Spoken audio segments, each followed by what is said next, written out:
எல்லாருக்கும் நமஸ்காரம். இன்னைக்கு திருக்கோளூர் பெண் பிள்ளை ரகசியம் 46வது பிரவச்சனம். 46வது பிரவச்சனம் என்னன்னா, வைத்த இடத்து இருந்தேனோ பரதரை போலே, வைத்த இடத்து இருந்தேனோ பரதரை போலே அப்படிங்கிறதாக பாட்டு. இதுவும் ராமாயணத்துக்கு சேர்ந்த சம்பந்தப்பட்ட விஷயம் தான். ராமாயணத்துல பரதன் ராமர் சொன்னதெல்லாம் கேட்டானா. பரதன் தான் இப்ப ராமரையும் பரதனையும் கம்பேர் பண்ணும்போது 8 கோடி ராமன்றார் கம்பர்.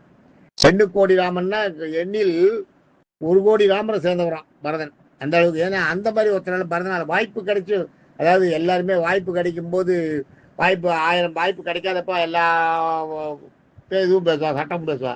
ஆனால் வாய்ப்பு கிடைச்சி அந்த வாய்ப்பை அதை யூஸ் பண்ணிக்காது தர்மஞானத்துக்காக நின்ன பற்றியில அது பரதன் தான் முதல் உதாரணம்.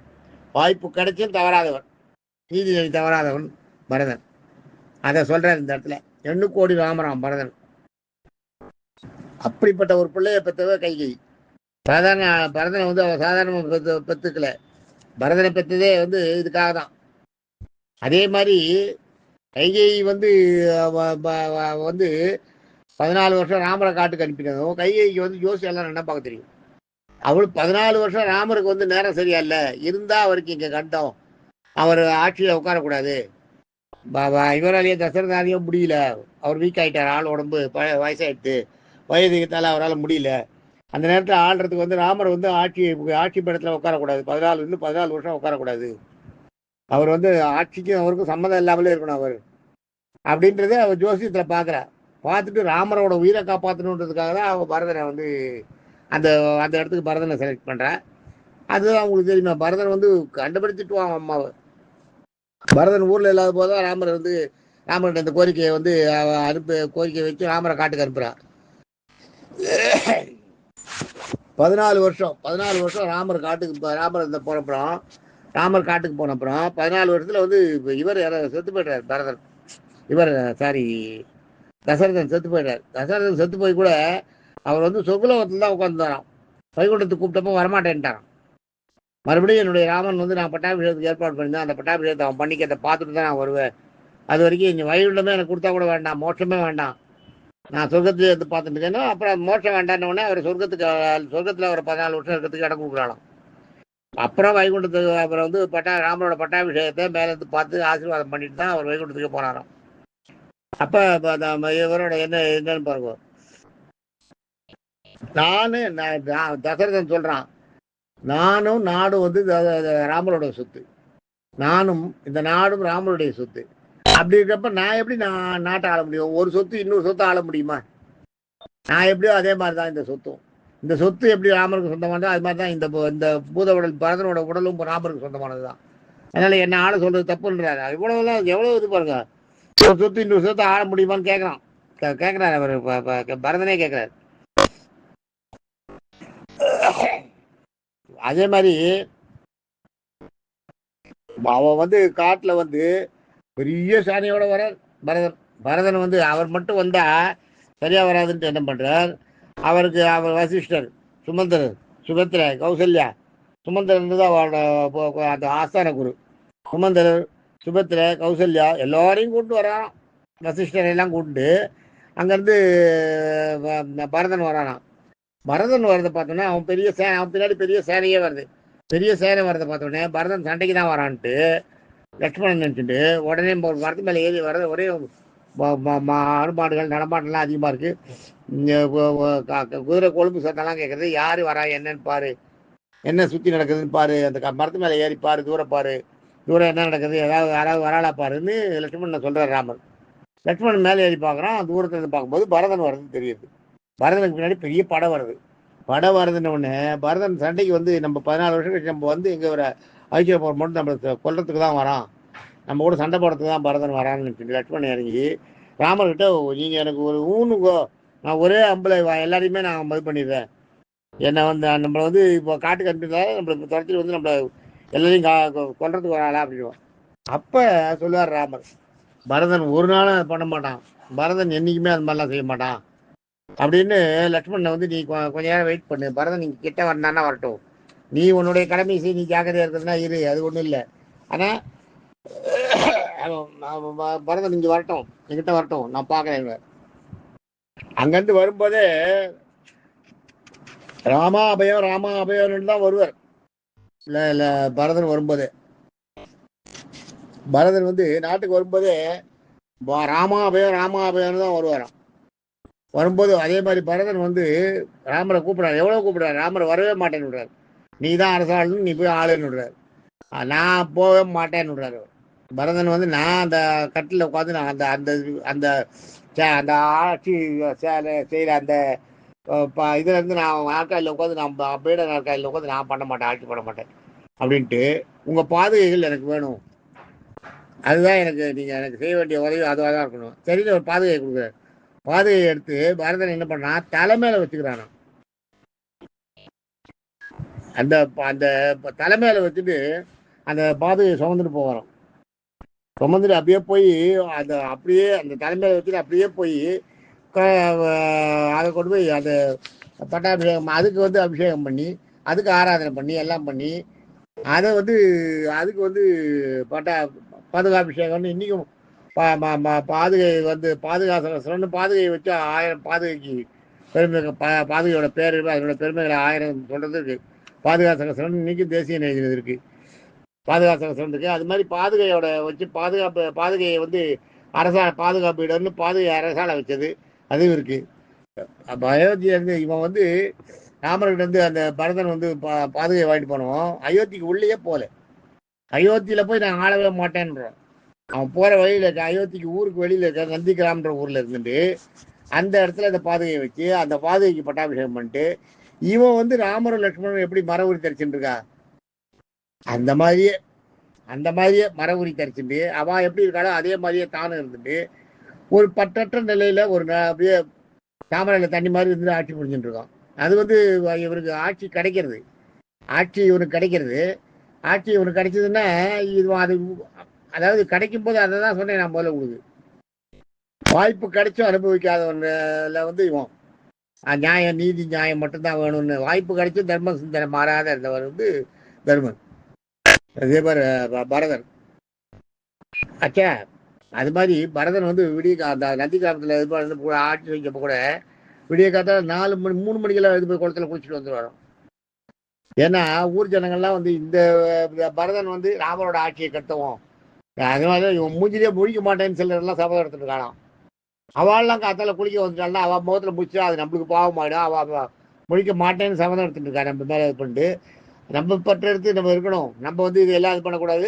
அவள் அதனால அவள் கண்ணில் நம்ம பற்றக்கூடாதுன்றதுக்காக என்ன பண்ணுவாராம், 3 மணிக்கே எழுந்து போய் குளிச்சுட்டு வந்துடுவாராம். அந்த காலத்தில் பார்த்தீங்கன்னா இந்த இளம் விதவைகள் இருக்கா பார்த்தீங்களா, எவ்வளோ பாவம்லாம் பாருங்க. அதெல்லாம் எவ்வளோ பெரிய பாவம். அவள்லாம் என்ன பண்ணுவா, அவெல்லாம் தலையெல்லாம் மழிச்சுட்டு சுத்தமாக ஒரு காவி புடவையோ இல்லை வெள்ளை புடவையோ கட்டிட்டு தவிக்க இல்லாமல் காத்தால விடிய காத்த அவள் அப்படிதான் அவள் காற்று சச்ச காலத்து தள்ளுவாள். விடிய காத்தால 3 மணிக்கெல்லாம் எழுந்து போய் குளத்துல குளிச்சுட்டு வந்துடுவாள். ஏன்னா நான் எதிர போகிறதோ வரதோ வந்து மற்ற வாழ்க்கெல்லாம் அமங்கலம் ஆகிட போகிறது, காத்தால அவசரம் ஆகிட போகிறது. தமிழ்நாட்டியக்காரன் காத்தால கண்ணில் பார்த்தேன், அதான் எனக்கு இப்படி ஆகிடுது. மற்ற வாழ்லாம் ஊர்லாம் வந்து குளிக்கிறதுக்கு முன்னாடி குளிச்சுட்டு வந்துடுவானாம். அது மாதிரி பரதன் வந்து ஊர் ஜனங்கள்லாம் வந்து எழுந்து வந்து இவரை பார்த்து ஐயோ பரதனா இவனை பார்க்கக்கூடாதுன்னு நினச்சுமே, இவன் வந்து என்னை எதிர அப்படின்னு அந்த அந்த எண்ணமே வரக்கூடாதுக்காக 3 மணிக்கெல்லாம் 4 மணிக்கு 3 மணிக்கெல்லாம் போய் குளிச்சுட்டு வந்துடுவானோ. 14 வருஷமும் அது மாதிரி இருந்தானோ. மற்ற கண்ணில் படாத மாதிரியே அப்படியே பார்த்துங்க. ராமரை போலவே மரபு வச்சிருச்சு. 14 வருஷம் நந்தி கிராமத்துல இருந்து ஆட்சி பண்ணான். 14 வருஷம் நந்தி கிராமத்தை விட்டு போகவே இல்லை. எத்தனையோ அபாதங்களை தாண்டி ராமன் சொன்னதால் பரதன் ஆட்சி செய்தான். ராமர் சொன்னதால் ராமர் வந்து நீ தான் ஆட்சி செய்யணும் சொல்லிட்டு பாதுகையை கொடுத்தா இல்லையா, இந்த ராமருடைய சொல்லுக்கு கட்டுப்பட்டு ராமர் சொன்னதுபடி அப்படியே இருந்தா இல்லையா, அதைத்தான் இவன் சொல்றான். வைத்த அடத்து இருந்தேனோ பரதனை போலே.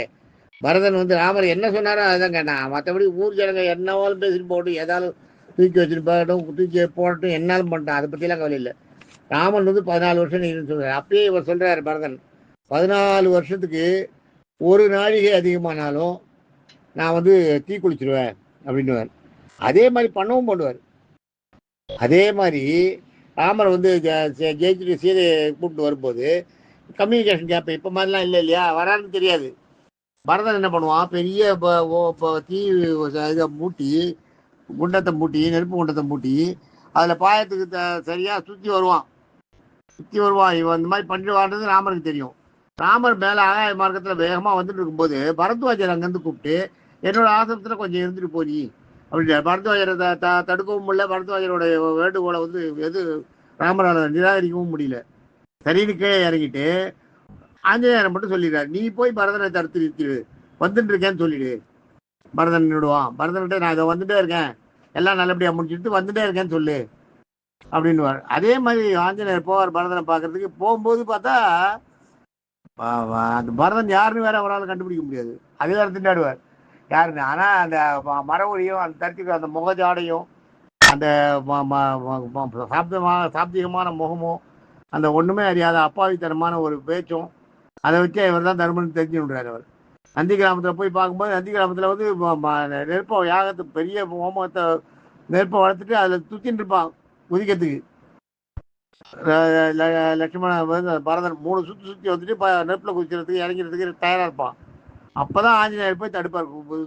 நீ ஏன் இந்த நெருப்பையெல்லாம் வளர்த்த, அதுக்குள்ள ராமர் வந்துட்டு இருக்கார். அவர் வந்து பரத்வாஜர் வந்து அவரை கூப்பிட்டு இருன்றதுனால அவரால் ஒன்றும் பண்ண முடியல. அதனால பரத்வாஜர் ஆசிரமத்தில் கொஞ்ச நேரம் தங்கி அவருக்கு வந்து பரத்வாஜருக்கும் வந்து அவரோட மனசையும் திருப்திப்படுத்திட்டு வந்துட்டே இருப்பார். வந்துட்டே இருக்கார், பின்னாடியே வந்துட்டு இருக்கார் ராமர். அதனால தான் உங்கள்கிட்ட சொல்லி நம்பிச்சார்.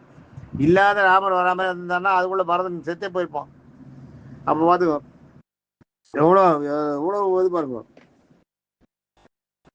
அந்த மாதிரி நிறைய விஷயங்கள் பரதன் வந்து ராமரோட இது பண்ணியிருக்கான்.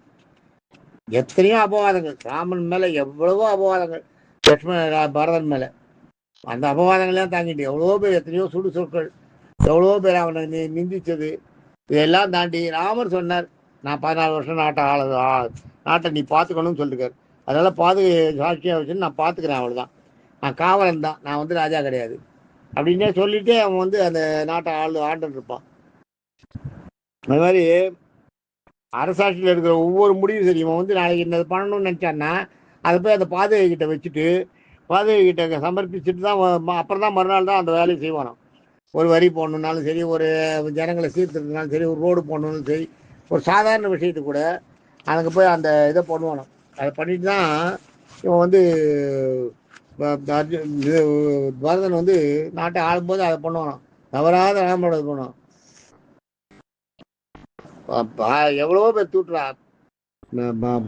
நீ ராம இவனால் தான் இது மாதிரி ஆயிடுச்சு, இல்லைடா பரதன் இது ராமர் இருந்திருப்பார், காட்டுக்கு போயிருக்க மாட்டார், தசரதன் செத்து போயிருக்க மாட்டான். இந்த பரதன் வந்து தனக்கு ஆட்சி வேணும்ட்டு அம்மாவை தூண்டி விட்டு இவர் நான் வந்து அந்த ராமர் வெளியில வர நேரத்தில் பரதன் இருந்துதான் விட்டுருக்க மாட்டார். பரதன் வந்து இதுக்கு போயிருக்காரு, மாமாவத்துக்கு போயிருக்காரு, அதாவது கைகேயோட நாட்டுக்கு.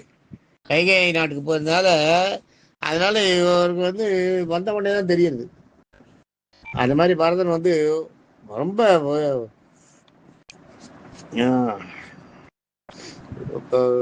சொல்லுக்காக, பரதனுடைய சொல்லுக்காக சாகாம அவன் வந்து நாட்டை ஆண்டிருக்கான். ராமர் சொன்னதுக்காக, ராமருடைய சொல்லுக்காக, அந்த சொல்லுக்காக அவன் வந்து அந்த நாட்டை ஆண்டிருக்கான். நான் அதை வந்து ராமன் என்ன சொல்றேன், ராமனுடைய ராமருக்கு செய்யற கைங்கரியமா நினைச்சு நான் நாட்டை ஆண்டுட்டு இருக்கேன். அதனால எனக்கு ஏற்படும் பெயரும் அவமானமும் எல்லாரும் சொன்னா கூட சரி, எனக்கு என்ன பேர் வந்தாலும், என்ன புகழ் வந்தாலும், என்ன சமாச்சாரம் வந்தாலும் அது வந்து எல்லாம் ராமனையே சேரும், எனக்கு சேராது, எல்லாம் இறைவனுக்கேன்றோம் இல்லையா, அந்த மாதிரி எல்லாம் அவனுக்கே சேரும் அப்படின்னு நினச்சிட்டு அந்த மாதிரி ஒரு அவ்வளோ அதெல்லாம் பெரிய உயரிய எண்ணங்கள். அது மாதிரி எண்ணத்தை மனசில் நினச்சிட்டு தர்மன் பரதன் அங்கே இருக்கான். அவ்வளோ கஷ்டப்பட்டு பரதன் வந்து ஆட்சி செய்யறான். அதைத்தான் இவன் சொல்றா திருக்கோவில் பெண் பிள்ளை விஷயம். நான் என்ன அந்த மாதிரிலாம் பரதனை மாதிரி வந்து இது பண்ணேன்னா, வைத்த இடத்துல ராமர் என்ன சொன்னாரோ அதுக்கு வைத்த இடத்துல இருந்தோடனே ராமர் என்ன சொல்லி வச்சாரோ அதை அப்படியே ஃபாலோ பண்ணிட்டு நான் ஆட்சி செஞ்சேன்னா, அது மாதிரிலாம் எனக்கு ஏதாவது சான்ஸ் கிடைச்சதா நான் இருந்தேன். லட்சுமணன் மாதிரி நான் வந்து வயலில் போய் அங்கே அடிமை செஞ்சேன்னா ராமருக்கு ஏதாவது அடிமை செய்கிற மாதிரி இருக்குதா? அதெல்லாம் ஒன்றுமே இல்லையே. நான் வந்து சாதாரண ஆள், நான் வந்து இங்கே வந்து இதெல்லாம் நான் என்ன ஊரில் இருக்குன்னு சொல்கிறீங்களே, நீ இவ்வளோ விஷயம் தெரிஞ்ச பொண்ணா இருக்க, ஒரு சாதாரண மோர் விற்கிற பொண்ணு இவ்வளோ விஷயம் தெரிஞ்ச பொண்ணா இருக்கா, இவ்வளோ அனுப்பவே கூடாது அப்படின்னு ராமாஜர் ரொம்ப சந்தோஷப்பட்டு, சரி அடுத்து மேலே சொல்லுன்னு இது மாதிரி 81 வசனம் அவளை சொல்ல வைப்பார். 81 சொன்னப்புறம் அவளை ஆட்கொள்வார். அதை நம்ம பின்னாடி பார்க்கலாம். நாளைக்கு அடுத்த வசந்த பார்ப்போம். தேங்க்யூ.